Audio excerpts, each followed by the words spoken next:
Odamlar, eshitmadim demanglar. Paxtobod tumanidagi 1-sonli texnikum 2026-2027 o'quv yili uchun qabulni boshladi. Shunday mo'jaz, shunday shinam texnikumda farzandlaringiz o'qishini xohlamaysizmi?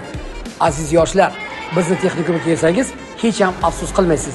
Eng yuqori malakali o'qituvchilar bizda dars berishadi.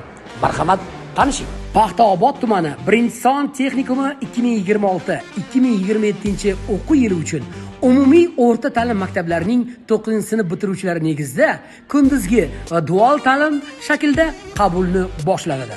Tayyorlanadigan kasblar bilan tanishing.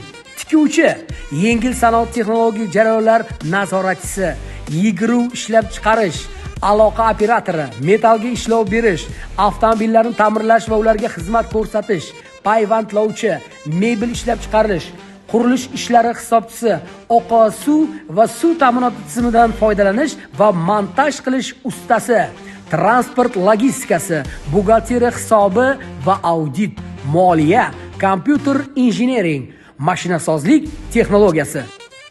Qizlar tanlovda adashmang. Demak, o'zingiz ko'rib turibsiz, texnikum haqiqatan ham juda ham chiroyli, juda ham go'zal. Ichkarida barcha sharoitlar bor. Ichkari issiq. Demak, sizning farzandlaringiz ishonchli qo'llarda bo'ladi. Eng muhimi, bu texnikumda ayni damda, ayni zamonda kerakli bo'lgan kasb-hunarlar o'rgatilmoqda. Tanlovda adashmang. Paxtobod tumani 1-sonli texnikumda sizlarni kutamiz.